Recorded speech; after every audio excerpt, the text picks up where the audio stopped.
नमस्कार दोस्तों Ujjivan Ujjivan small finance bank इसके Q2 के नंबर्स आ चुके हैं। और पहले मुझे लगा इसमें वीडियो बनाऊं नहीं बनाऊं, लेकिन बहुत सारे कमेंट आए कि भाई इसके तो ऊपर एटलीस्ट बातचीत कर लीजिए, क्योंकि एक तो रिजल्ट के बाद स्टॉक में बड़ा क्रैश आपको देखने को मिला लगभग 3% का।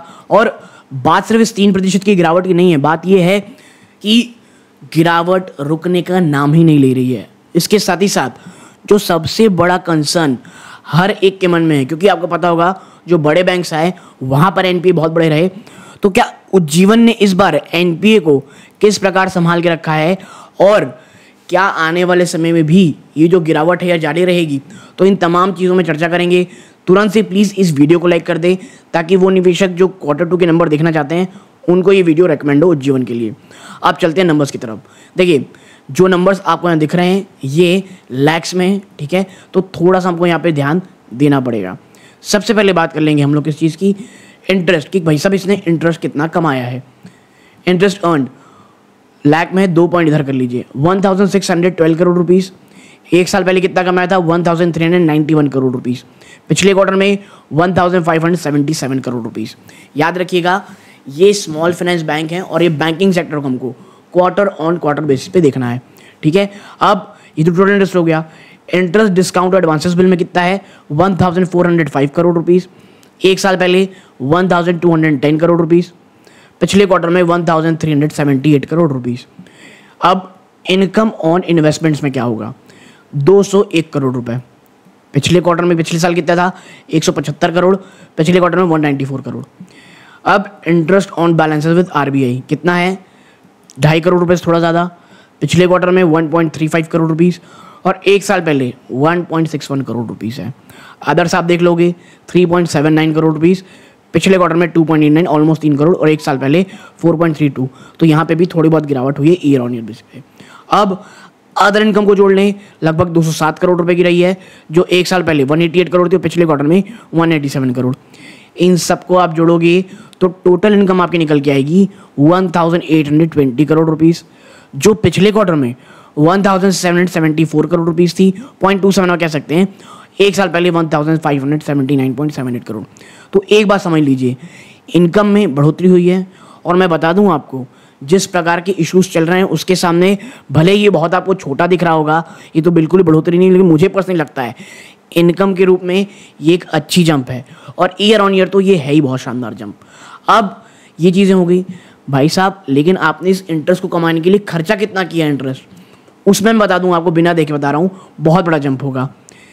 669.02 करोड़, जो पिछले क्वार्टर में आपने मात्र 635 करोड़ रुपए खर्चे किए थे। ये एक अच्छी खासी जंप है और साल भर से तो यहाँ पे बहुत ही बड़ी जंप है। अदर एक्सपेंसेस 690 करोड़, जो पिछले क्वार्टर में 629 करोड़ थे, यहाँ पर भी जंप है। और पिछले साल ये मात्र 528 करोड़ था। आप समझ रहे हैं कितना बड़ा जंप है खर्चों में।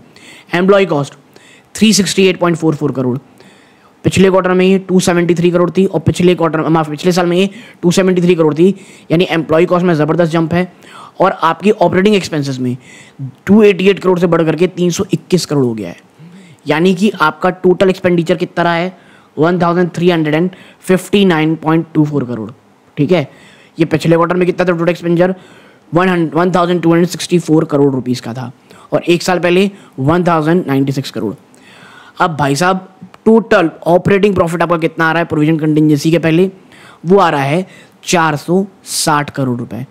और पिछले क्वार्टर में कितना था ये, 509 करोड़ रुपए। और एक साल पहले कितना था ये, 483 करोड़। लेकिन देखिए यहाँ पर पूरी बात, कहानी खत्म पूरी नहीं होती है।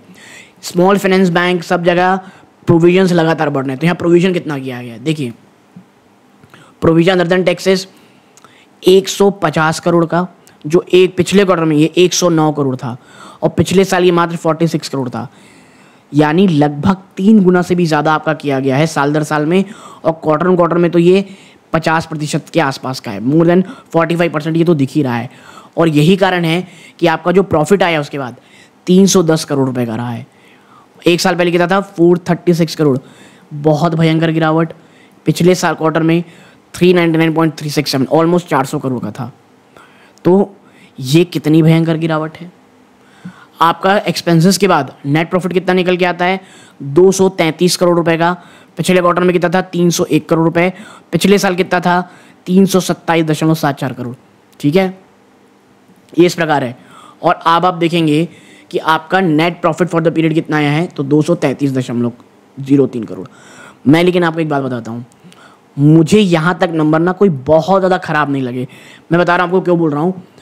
आपका स्टॉक जब इतना भयंकर गिर चुका हो, आपका स्टॉक जब बहुत ज़्यादा टूट चुका हो ना, ये जो रिजल्ट है ये ऑलरेडी प्राइस इन है काफ़ी हद तक। और आज की जो गिरावट हुई है, मुझे लगता है यहाँ से बाजार और बहुत, अगर बाजार नहीं कहना चाहिए, स्टॉक 10 to 15% गिरता है ना, मुझे कोई प्रॉब्लम नहीं होगी। स्टॉक ने, मैं कहूँगा विषम परिस्थितियों में एक, मैं कहूँगा मॉडरेट टू पॉजिटिव, यानी एक ठीक ठाक सा नंबर पेश किया। देखिए, जब बाजार वीक होता है स्टॉक कहाँ जाकर के रुकेगा किसी को नहीं पता है। आप यहाँ पे कैपिटल एडिक्वेसी रेशियो देखोगे तो 23.38 है, which is good and well and fine. आपकी डाइल्यूटेड ईपीएस 53 रुपये, यानी आप कहते हैं 1 रुपये 53 पैसे से घट करके 1 रुपये 19 पैसे हो गई है। एक साल पहले के 1 रुपये 65 पैसे से घट गई है। लेकिन ये जो घटी हुई चीज़ दिख रही हैं और क्वार्टर क्वार्टर बेसिस पे जो गिरावट हुई है, इसको तो बाजार ने ऑलरेडी प्राइस इन कर लिया है। ठीक है, और इसीलिए मैं कह रहा हूँ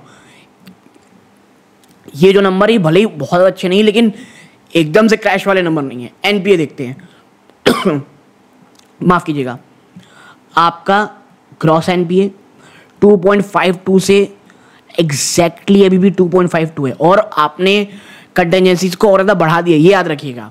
ठीक है, और ईयर ऑन ईयर बेस पे भी ये कोई एक्सट्रीम में चीज़ें नहीं चली गई हैं। ये चीज़ आपका नेट एनपीए 0.56 रहा है, जो पिछले क्वार्टर में 0.41 था, एक साल पहले नहीं है 0.09 था। और मुझे ऐसा लगता है बाजार इसी चीज़ को प्राइस इन करना है, एनपीए को।